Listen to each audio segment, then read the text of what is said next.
Hey guys, welcome back to Electrical Car Repair Live. Our mission at the garage is to save you guys as much money as we can. That's why we make these absolutely free videos and we teach you how to fix your car for free. Let's go ahead and start on it now.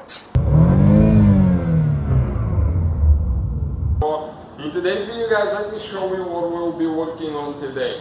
You can see that little box guys, this is the module for the cruise control on your BMW.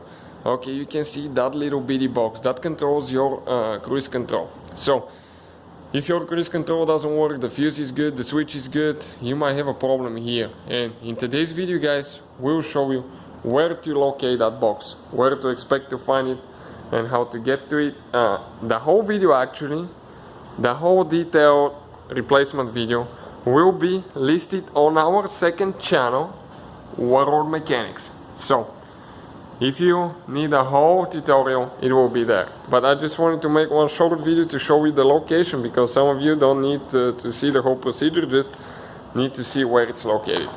Now, you can see that cover, that plastic cover, is the one that actually covers the pedals right here.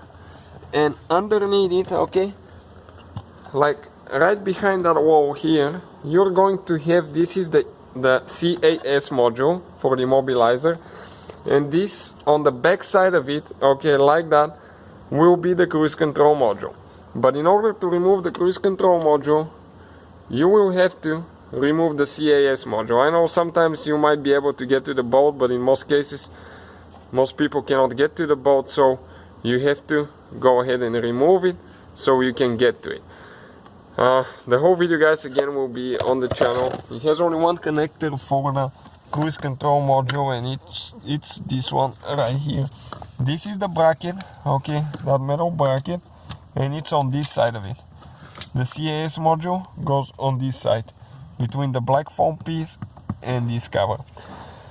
So hopefully guys the video will be helpful to some of you trying to locate the cruise control module. Please subscribe to the channel, many more videos to come guys, and if you need help with anything, drop a comment below. We'll try our best to make a video that reflects your. Hopefully guys the video was helpful and we were able to save you money. We guys have more than 19,000 free repair videos on our YouTube channels. Check them out. We have videos that can save you thousands of dollars in future repairs. Thank you for watching and see you guys next time.